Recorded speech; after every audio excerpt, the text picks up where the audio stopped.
Celeb Savant is a career retrospective type interview focusing on singers, actors, and industry experts. Join Barrett Edelstein now as he dives into the entertainment world.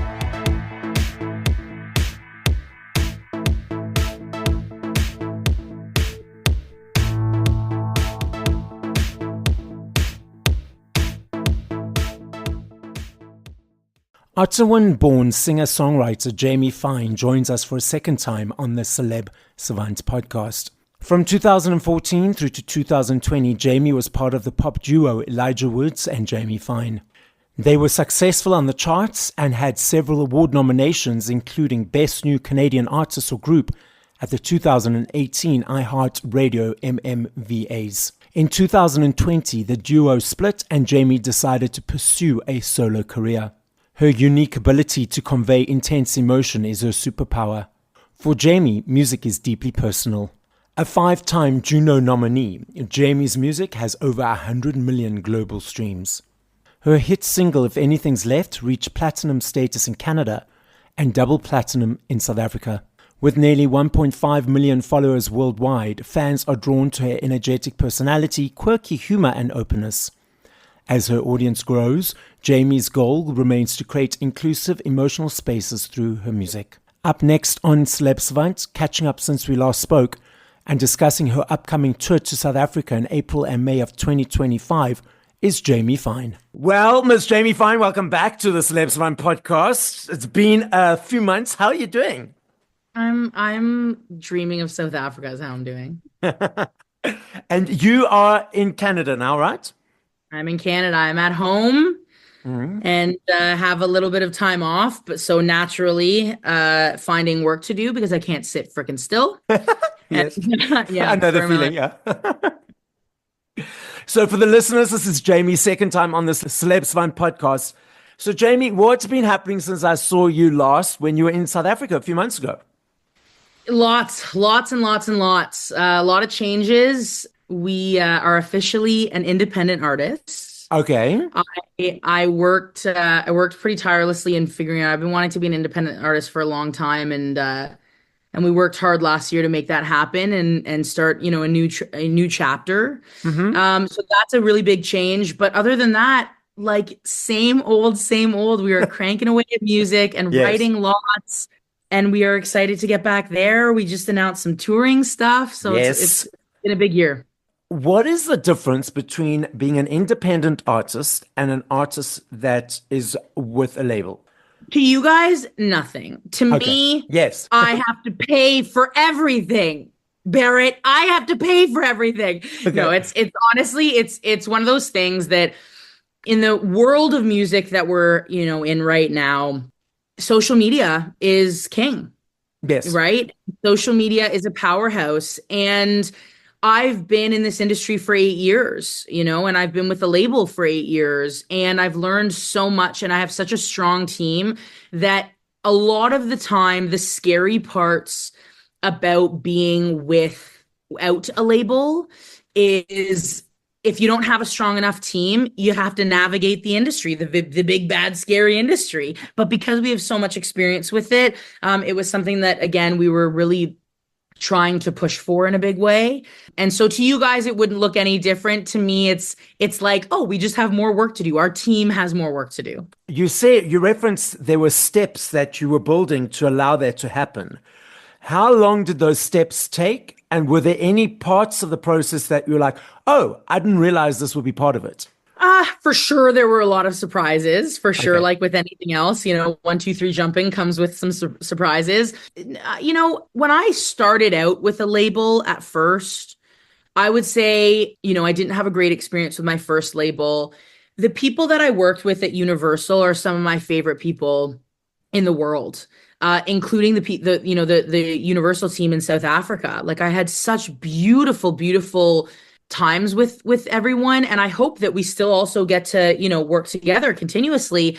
it had less to do with being with the label itself and more to do with, I want to control my music. I want to know what's happening with my music. I want to be able to plan my own marketing plan and some stuff that you guys wouldn't have seen on your guys' end when we first said, I want to come to, South Africa. Well, there were some ropes that we had to jump through rather than just us getting on a plane. I want to be in control of that, of saying, hey, if I want to go somewhere in the world, I'm going to go somewhere in the world because it's my music, right? So although I had a beautiful experience with this last label, it's just really about me saying, I want to own my stuff for a second and figure out what's next. You mentioned jumping through hoops and stuff without pointing fingers or anything negative. So is it my understanding, I'm speaking generally now, is that because there's so many artists on a label that there's a lot of red tape for decisions to be made. And also, secondly to that, this is Jamie Fine, and this is, how we know her. We need to keep her sort of in that mold. Am I correct in that understanding? 100%. And it's not, listen, I think the part that I struggled with most is that concept that it wasn't people being malicious. It wasn't people being bad. It was them making business decisions that they felt was a good business decision. And me saying, but I think this is a good business decision. And then butting heads. And that's a healthy thing to do in business, right? Because I learned so much from them. They learned, as they had said, kind of some stuff from me. And that's very healthy. But all in all, again, having that control and being able to say, okay, I don't have to ask anybody permission. I don't have to have a larger plan. I can 1, 2, 3 jump and either face the consequences or celebrate the success of doing that. That's all on me now, right? Okay, so a couple of points that you've learned. Maybe a couple of things that you thought, okay, this is going to be great, but it didn't turn out so great. What were those couple of lessons that you've learned? Not necessarily the story, but the overview lesson. I think it's how hard you have to work to get music out. That labels, we're distributing through this amazing company, SRG, right now. And there's a lot of work that gets involved or that's involved in doing that. So I think that getting organized and learning the process of the checklist of what needs to, go out, but also connecting with people is a little different, and especially global relationships and this and that and the other. It's like the very business side of things, but it's all this like learning curve of what I love about my team is that we learn it, we never forget it. Yes. That is ingrained in our process now, and that's it. And so every time we go through it, we learn more and more and become stronger and stronger as a unit. I love that, because so many people in the world, without any judgment, they go through lessons in life and they keep having to go through the same thing, because it becomes about projection and blame instead of like, okay, this is experience. What do I have to learn? Let's learn it and let's pass through. Yeah, it's the whole concept of shame, fool me once, shame on you, fool me twice, shame on me. Right? Exactly. That whole concept of at some point, we would have to take accountability. And listen, I have a great therapist, so I already went through that process of realizing pointing fingers and having to take accountability and yada, yada, yada. And I expect that from my team, and they expect that from me. Is a label not involved with distribution? They are for sure involved. Okay. So we're distributing through a label right now, SRG, and they're great over there. And, we love everybody we're working with over there, but distribution looks different than a full label deal. And when you say distribution, does it mean distributing the music to the world? Is that my... Yeah. Okay. Yeah. What are your perceptions of social media? You reference it's king or queen. So what is that for you? It's a pain in my ass sometimes, I'll tell you that, man. It's a pain in my side. Social media, I always say, like, I'm 31. I still am part of the millennial generation that like did not grow up with Instagram or TikTok. And so it does not come organically to me. And social media can be, frustrating. I was saying the other day, I miss the days where we were on Instagram and we could just take a picture of our piece of toast and jam and put it. And like our friends would be like, wow, Jamie, that jam looks amazing. And I'm like, thanks, Darlene. It's yummy. Like I miss those days where it just was easy. And now everything is algorithm based, right? Yes. And so I really do struggle with it. And I'm very open about my struggle with having a hard time playing that game versus just putting out content. And you look at something like with If Anything's Left, where everything went viral and it was so beautiful. And then once you experience that moment, you want to try to recreate it. And when you don't, it's one of the most devastating things, at least for me and for a lot of other artists that I speak to, because it's a game versus, hang on a second, I have all these people who decided to follow me but these platforms won't necessarily shoot the content out to those people that do want to see it, that signed up to see it. Yeah. I think that's a tough pill for me to swallow. Yeah, it's also, I find it frustrating because you think, okay, this is a video that's going to do fantastically. It's like 100 views or whatever, however many views. And then you think, oh, I'm just going to push this random one on, which is not really. And then like 2.3 million views. I'm like, okay, well, like, why? I know. And it's, I complain about it pretty openly, but it's also given me everything that I have right now, Yes. right? And it's a beautiful part. I get to connect with incredible people. One of the things that I was on a live the other day, and somebody asked me, like, what's your advice? I'm a new artist. What's your advice to battle the social media game? And one of the things I said to them is, you have to learn to appreciate one viewer, one person saying, liking or commenting or viewing, and then going to listen to a song or buying a ticket to a show, even if it's one person. That's a beautiful thing. And we're so caught up in numbers, and I'm so caught up in numbers that I often have to remind myself, hang on a second. If something has 10,000 views versus a million, well, 10,000 people still saw it. That's still a beautiful thing, Thank you. You just gave me an aha moment. You always give me aha moments when we chat. I love it. We're best friends, Barrett, dude. We're best friends. Okay, so I would like your observation. Now, we love the fans. We absolutely love the fans. We know this and we love them. Just saying this to all the listeners. Obviously, being an artist, a lot of people see you, love you, and interact with you, and especially on social media. A lot of people perceive you as sort of their friend now. Have you ever had a situation where a person has come up to you, obviously we love them, and then they've interacted with you as if they know you, but that you should know them? And how do you deal with that? I see you laughing. It's a good question. Yeah, it's a good question, because I can think of 14,000 times that's happened. One of the things that it's my promise to my fans is I want people to feel like they do know me and feel like they can know me. And I want that interaction with fans. And so it's a blessing and a curse for sure. I have had some scarier moments of, lines being crossed, and in those moments I kind of think, but I don't want to change. Like, I don't want to be different. I don't want to have to be cold, or I don't want to have to be less warm with, the people supporting my career and my music. But when those lines get crossed, sometimes it can be pretty uncomfortable. I think that I try to set boundaries as much as I can, and in the healthiest and kindest ways that I can, or just communicate. Like, if somebody is, if we're chatting and it's been 35 minutes and I'm like, oh my God, I have to go, try to say, like, thank you so much for the time. I am so sorry. Like, I got to get out of here, and really just try not to be rude in any way. Yeah. But for sure, there's a handful of times that, those lines have been crossed. I don't want to be any different. I don't want to be different with my fans. And if it means that I have to be a little more firm, or ask my team to be a little more firm, okay, fine. But I don't want to take away from the other people that aren't crossing those lines. Yeah, it's interesting. The creation process, has that changed in any way, being an independent compared to being on a label? Or is the creation process still the same? Still the exact same. I've worked my whole career at making sure that I don't have any limitations on my creativity, and that when the faucet's running, that nothing turns it off, regardless of what's happening, on the other side. And to be candid, we'll still distribute through labels, and we'll still, have those relationships with the majors. But no, the biggest change isn't on the creative side. It's really on the back end. And I try not to let that, interact too much with the creative side. Tell us about all the new music, what the creation has been. So this latest release that I did called Like I Do, which, God bless that social media. I'm trying to push it, but the algorithms do not like this one. It's a pretty big one for me. I really wanted to sit down and take the summer. We had released an EP. Then I needed a break. And, we took a summer. We spent it in LA.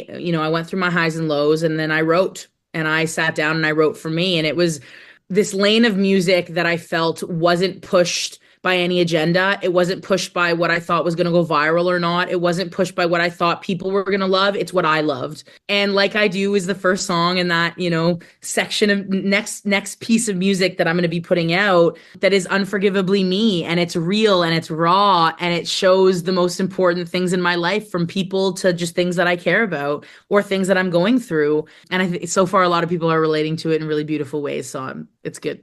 So you mentioned you took a break. So I know the world, the entertainment world is very fast, very busy, lots of things happening and happening. Obviously, it's from your experience and your perspective. When you decide to take a break, what are the things for you that say, okay, stop now, I need to just be with me? I think that the first thing, I have my tells, I went through, I'm pretty open about in the past, I went through a big mental breakdown and Yeah. did a really big 5-year blurt of really intense psychoanalysis to rewire my brain and to understand my tells and understand when I need to stop pushing and when it's okay to keep pushing. My anxiety comes out physically, Okay. with panic attacks or not being Okay. able to sleep, whatever it is. And so for me, when I feel I'm pushing myself too hard, it's when I have this exhaustion that I can't shake, even if I'm sleeping or if I can't sleep. Or if I feel my ADHD is acting up and I can't concentrate and I can't focus, I know that it's time to take a little second to chill. But my biggest thing is if I'm waking up every day unhappy, I know that a Okay. change needs to happen. And there's all these moments in my life that I can remember where I remember waking up after a couple months of every day waking up unhappy, being like, whoa, I'm waking up every day unhappy. I don't want to do this anymore. Hmm. So I need to make a change. And that's probably the biggest thing that is like my tell of, okay, we're making a change and we're doing it now. We're 1, 2, 3 jumping. Okay. So now you referenced EP. A lot of the artists I've spoken to lately say that the world of the singles, it's not really the body of work of an album. I still love me an album. I love the album. I like, I still buy my CDs as we've discussed this before. But what are your perceptions of the landscape at the moment with regards to bodies of work? Do you feel that it still can push through with albums, or we need to still navigate of what the algorithms are feeding? I think it's a little bit of column A, a little bit of column B. I think you look at people like Benson Boone and Noah Kahan and Sabrina Carpenter and Gracie Abrams. They Hmm. had very successful albums, right? Yes. Yes. Because they had this bigger plan and they had this bigger marketing and they had these fans come on and say, this song's incredible. The rest must be incredible. And then every song landed. There's this artist I love talking about here in Canada. His name's Jutes. And he is a rock god. He's incredible. And he's been working at music for a long time. And his music has blown up internationally in a huge way because one song after another hit because it's really good music, like really freaking good music. And so he can put out this body of work where people are like, I'm going to go listen to it top to bottom because I can relate to everything. For most people, as you say, though, it is the singles game. And it's, when I think now instead of planning an album and saying we're going to market it and work our way up to it, what I do and my team kind of values is we're going to have an album ready to go and we're going to play the singles game and we're going to have a body of work that means something to us and is important to us. And when we're ready to hit go, it will be ready to go. Okay. But I don't want to waste a project, right? I don't want to, I don't want to put something out and have people not know that it exists because the algorithms aren't, what I mean, shooting it out. Want to wait until the right time. And I think that a lot of artists are doing that now, and that's okay. It's just different. It's also interesting because we discussed this previously, the digital versus the physical. And I've been speaking to a lot of people in the world who sort of are fans, who'll go to see 1 or 2 concerts, who listen to songs here and there. And I said to them, if an artist has 100 million streams, how much money do you think they're actually getting? The first batch of people said to me, 50 million. Yeah.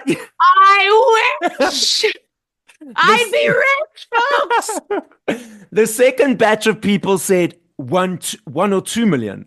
And I said, actually, no, it's like 1,000. And they were shocked and horrified. So the point of this whole conversation is that, yes, it's all very good and very important to shout out the accolades and the achievements. But I also feel there needs to be an education part of, yes, we got 100 million. Yay, amazing. Thank you so much for the support. But to know that we only got this amount of money. How do you feel this education for those people needs to happen without it being blasted in their faces?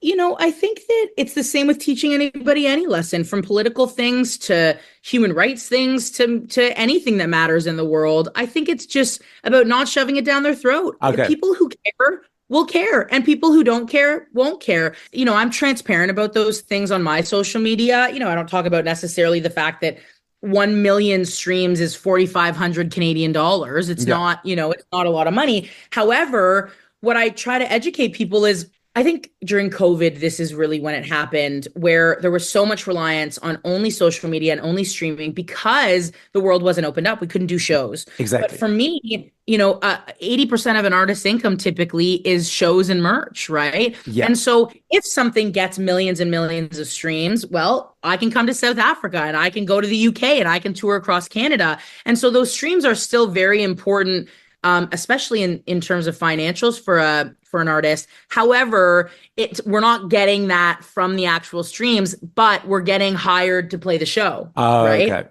Okay. So redirecting that focus and energy into that. Yeah, it's like, I'm so glad you love the song. Come to a show, and we'll, come to a show, because that ticket is a little bit more lucrative, but also maybe you'll listen to the other music live and decide that you love it, right? Instead of just one song or one body of work, maybe you'll love it. We played this game last time. I know your answer is going to be different this time, but remember, it's the first 5 that come to mind. Yeah. If you had to push play to 5 songs by other artists now, if you can't think of the songs, just 5 artists, who would the artists be? And if you can think of songs, what would those 5 songs be? So right now, Benson Boone, for sure. I'm on the wave of the Gracie Abrams, This Is True, or whatever it's called. I'm obsessed with that song. That's blowing up. I think it's a beautiful song. Anything by Benson Boone, truly. Noah Kahan, anything by him.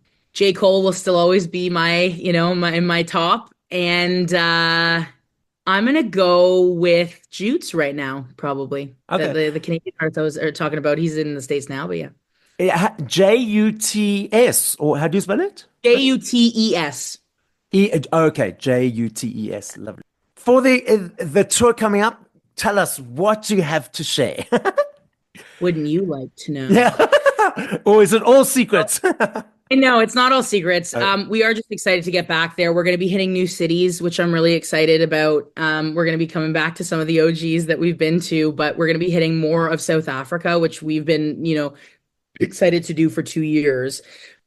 We're also, there's new music to play, and still coming with Darius and Matt, which South Africa loves them as much as I do. Yes. And yeah, we're just going to try to, put on the same great show, but see you guys again and spend time with you guys, because we only get to get out there once a year. Yes. That we're really, again, going to try to see more of South Africa that we didn't get a chance to see last time, and play some new music. So for me and the people who come to see 1 or 2 shows, they think you guys have such a glamorous life. You're on the stage, it's all la la la. But it's not. It's quite difficult on and off the plane, different time zones, to the sound check, well, all that kind of stuff. For you personally, because I know everyone's different, how do you maintain balance in your energy, your body, and your soul with all of that hecticness? I prioritize sleep. I prioritize downtime and rest. I always say I don't drink on tour. I want to give my body the best chance it can, physically and mentally. We really try to stay healthy on tour, mentally and physically. For me, touring with a group of people is really helpful because they make me feel normal. Tour does not feel normal for me. I'm not in my own bed. I don't have my family around. I don't have my saucepan that I like cooking with, or my frying pan that I like. I don't have my grocery store across the street that I love. All these things that are out of place for me, that throw me out of whack. And so as much normalcy as I can get. Yeah. So I try to bring things with me on tour that, remind me of home. But I really prioritize my downtime so that I can be as mentally strong as possible. Okay, so we're looking forward to the tour in South Africa and for the rest of the world. So Jamie, as a final message to the listening audience, what would you like to say? I love you forever and always. I appreciate you forever and always. One of the biggest highlights of my life was that Johannesburg show. I was in a really tough mental space, and I kind of knock myself on the head every once in a while for it, because I wasn't necessarily as present as I would have liked to be. I more, but one of the biggest highlights of my life, not just in my career, was that Johannesburg show where there were 4,500 people screaming, making signs. And it was something that I've pushed for all of my 8 years of being a professional musician. And that was one of the moments that I was like, oh my God, I'm doing what I was meant to do on this planet, and I'm doing it successfully. And South Africa as a whole gave me that in a really big way. So thank you always. And I'm forever indebted to you.